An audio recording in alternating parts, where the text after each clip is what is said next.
आपके लिए लेके आया हूं आज ऑब्स्टेट्रिक एंड मिडवाइफरी के क्वेश्चन एंड आंसर, जो कि हम एमनियोटिक फ्लूइड और प्लेसेंटा के अम्बिलिकल कॉर्ड के बारे में हम पढ़ेंगे।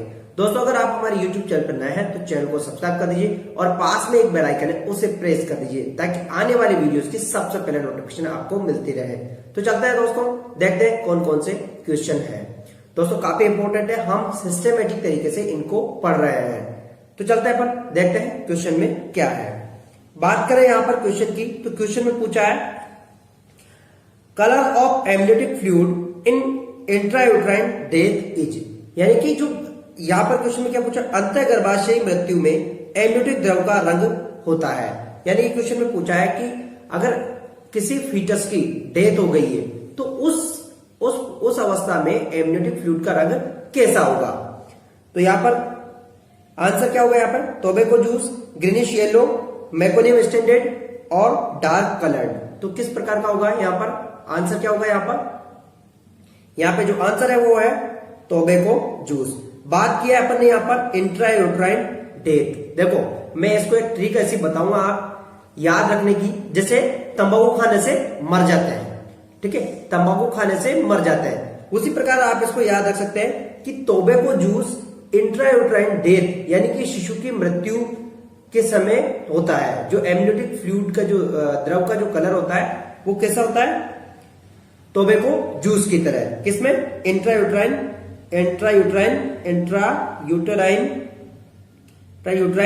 डेथ में, ठीक है, इंट्रायूट्राइन डेथ में किसकी तरह होता है ये, टोबैको जूस की तरह, ठीक है। बात करें अपन ग्रीनिश येलो की, तो ये ग्रीनिश येलो किसमें होता है, पोस्ट मेच्योरिटी में होता है। पोस्ट मेच्योरिटी यानी कि जिसका 42 सप्ताह से ज्यादा हो गया हो उस वाली स्थिति में होता है पोस्ट मेच्योरिटी में। मेकोनियम स्टैंडर्ड की बात करें तो मेकोनियम स्टैंडर्ड किसमें होता है, मेकोनियम स्टैंडर्ड होता है किसके अंदर, जब जो फीटस होता है उसका क्या हो जाता है, यानी कि एक तरह से फीटल डिस्ट्रेस की कंडीशन में होता है मेकोनियम स्टैंडर्ड।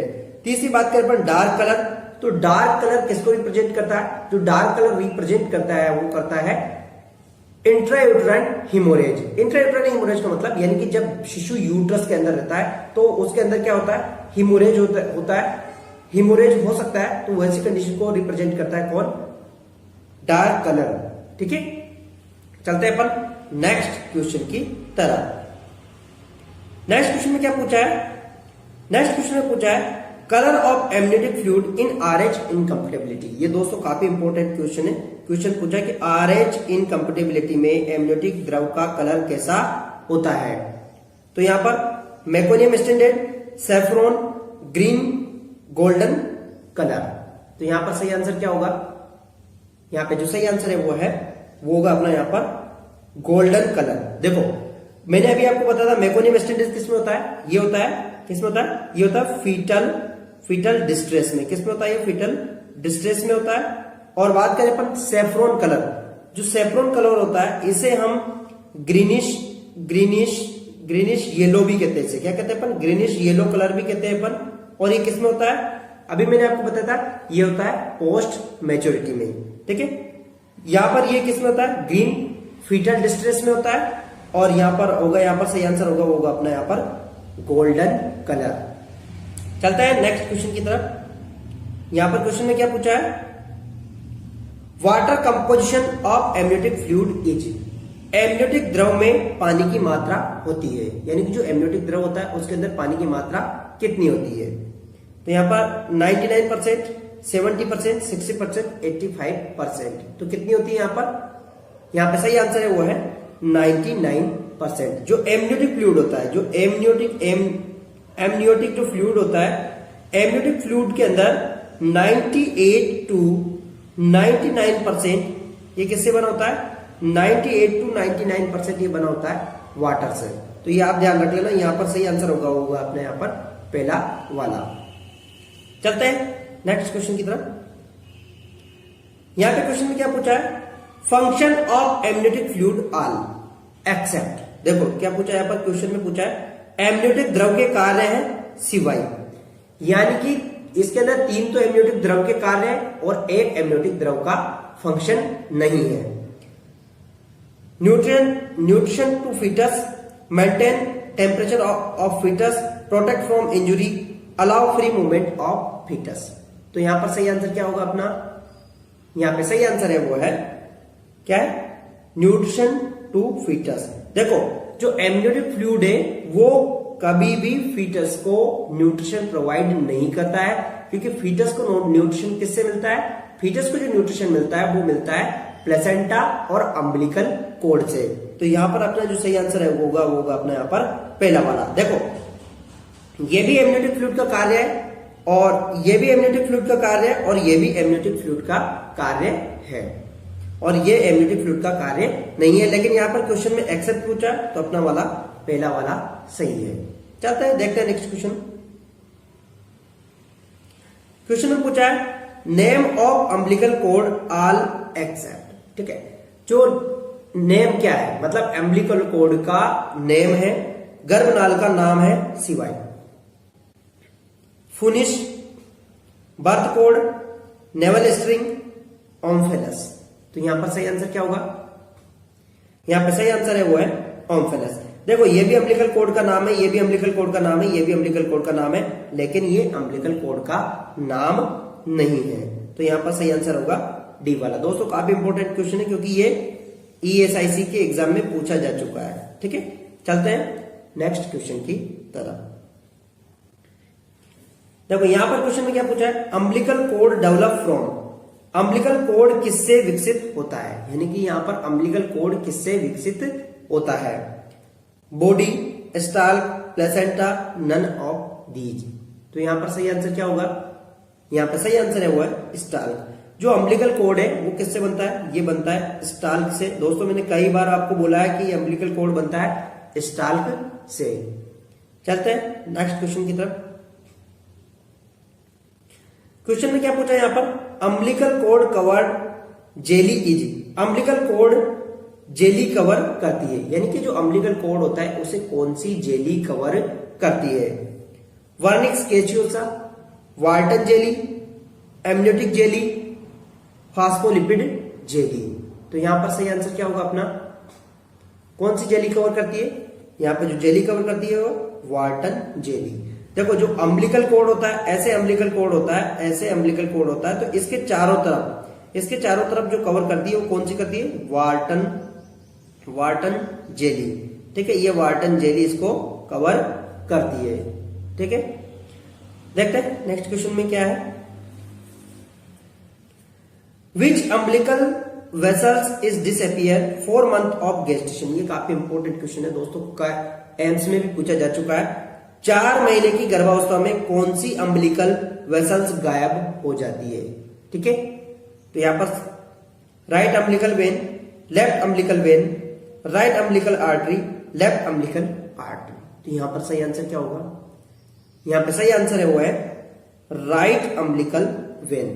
देखो आपको मैंने पहले बताया था कि 2 तो अम्बिलिकल वेन होती है और 2 अम्बिलिकल आर्टरी होती है, लेकिन ये दोनों कौन सी पे, 4th मंथ, 4 महीने की अवस्था पर। इसमें क्या होता है कि जो राइट वाली है, राइट अम्बिलिकल वेन होती है, वो क्या होती है, डिसअपियर हो जाती है और सिर्फ कितनी बचती है, 3 बचती है।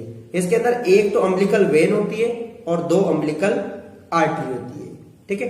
ये तो अब एक तो अम्बिलिकल वेन और 2 अम्बिलिकल आर्टरी। समझ में आ गया, काफी इंपॉर्टेंट क्वेश्चन है, यहां से क्वेश्चन पूछा जा सकता है आपसे। तो यहां पर सही आंसर है वो है राइट अम्बिलिकल वेन। यहां पर क्वेश्चन में क्या पूछा है, क्वेश्चन में पूछा है a newborn child assessed by you and found presence of single umbilical artery it indicate, ठीक है। आपके द्वारा मूल्यांकन किए गए एक नवजात बच्चे और एक गर्भनाल धमनी की उपस्थिति पाई गई है, ये प्रदर्शित करता है। कहने का मतलब क्वेश्चन में ये पूछा है कि आपने एक बच्चे को, एक जो नवजात न्यूबॉर्न है उसको आपने असेस किया है और उसके अंदर आपको पता लगा कि इसको एक ही अम्बिलिकल आर्टरी है, तो ये किसको प्रदर्शित करता है, normal baby have congenital abnormalities, baby growth not affected, no need for active management. तो यहां पर सही आंसर क्या होगा, यहां पर सही आंसर है वो है बेबी हैव कंजेनाइटल अबनॉर्मलिटीज। देखो अगर एक अम्बिलिकल आर्टरी है तो बच्चे को क्या हो सकती है, कंजेनाइटल प्रॉब्लम हो सकती है। जो बच्चा है उसको कंजेनाइटल प्रॉब्लम हो सकती है।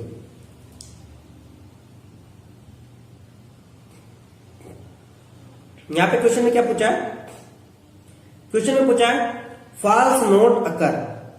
फॉल्स नोट होता है, फॉल्स नोट अकर यानी कि फॉल्स नोट क्या होता है, abruption of placenta, placenta previa, accumulation of Wharton jelly, short code.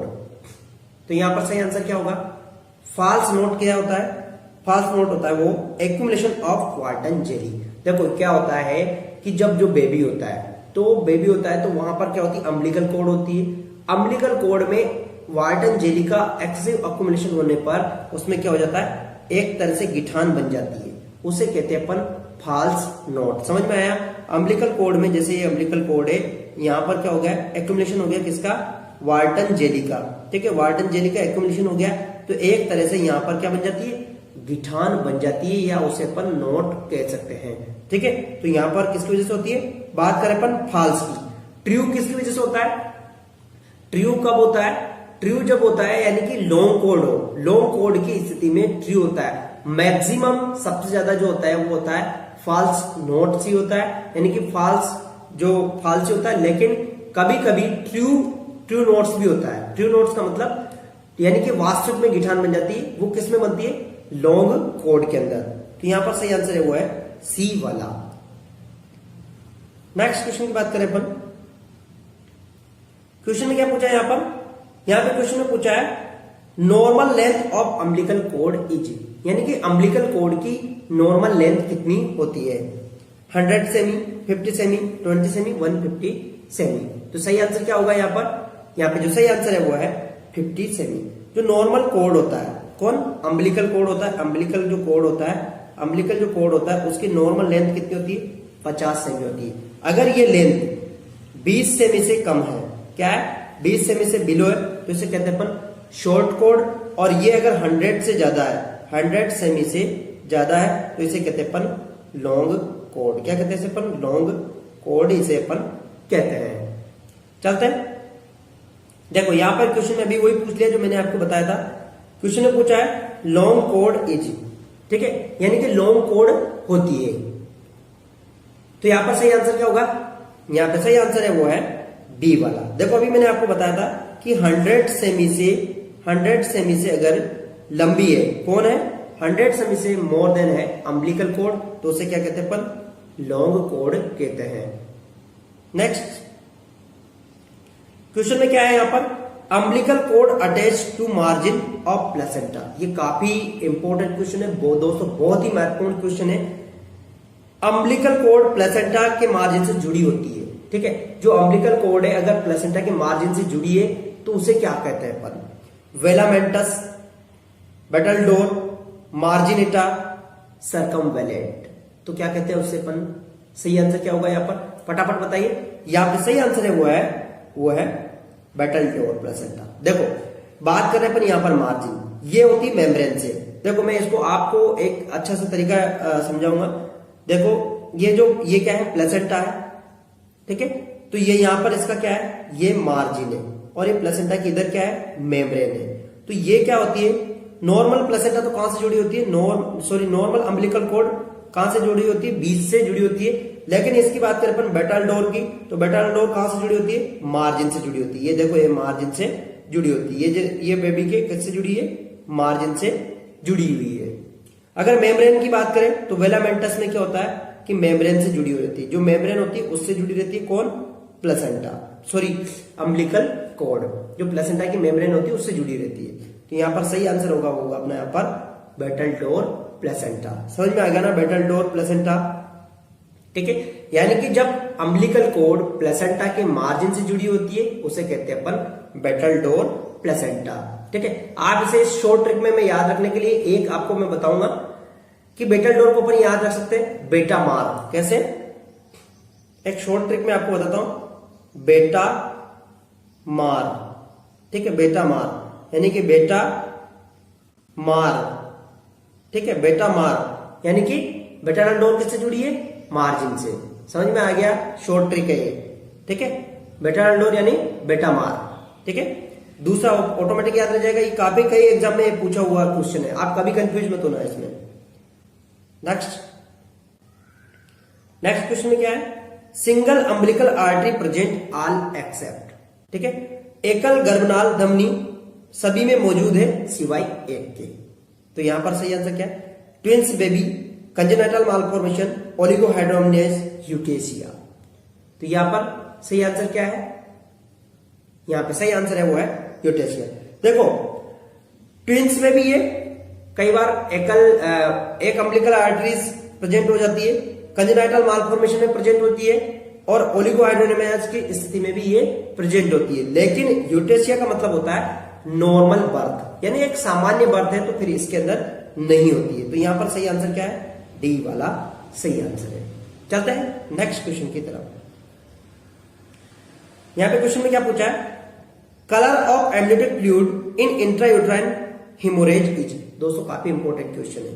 अंतः गर्भाशयी रक्तस्राव में एमनियोटिक द्रव का रंग है, यानी कि एमनियोटिक फ्लूइड का रंग कैसा होता है जब इंट्रायूट्राइन हिमोरेज हो गया। इंट्रायूट्राइन हिमोरेज का मतलब कैसे, जैसे मान लो ये यूट्रस है, कई बार क्या है मदर को चोट लग गई, तो मदर को चोट लग गई तो क्या अंदर यूट्रस के अंदर क्या हो जाती है, ब्लीडिंग हो जाती है। तो हमें कैसे पता लगेगा कि इसके अंदर पहले चोट लगा या फिर यूट्राइन की ब्लीडिंग हुई है। तो जब डिलीवरी होती है तो उस टाइम पे हम जब एमनियोटिक फ्लूइड का कलर हम देखते हैं, तो उस समय क्या होता है, इस एमनियोटिक फ्लूइड का कलर होता है वो होता है डार्क कलर, ठीक है, डार्क कलर हो जाता है। यानी कि जो एमनियोटिक फ्लूइड का कलर होता है कैसा होता है, डार्क कलर, ठीक है, डार्क कलर। समझ में आ गया, डार्क कलर हो जाता है किसका, एमनियोटिक फ्लूइड का। तो ये इंडिकेट करता है किसको, इंट्रायूट्राइन हेमोरेज को। मैंने इन सब के बारे में आपको बता ही दिया। ग्रीनिश येलो किसको इंडिकेट करता है, पोस्ट मेच्योरिटी को, डार्क कलर हेमोरेज को, इंट्रायूट्राइन हेमोरेज को, और डार्क ब्राउन इंट्रायूट्राइन डेथ को, और मेकोनियम स्टैंडर्ड फीटल डिस्ट्रेस को। तो थैंक यू दोस्तों, अगर आपको वीडियो पसंद आया तो वीडियो को लाइक कर दीजिएगा और शेयर और सब्सक्राइब जरूर कर दीजिएगा। मिलते हैं नेक्स्ट वीडियो में, तब तक के लिए धन्यवाद।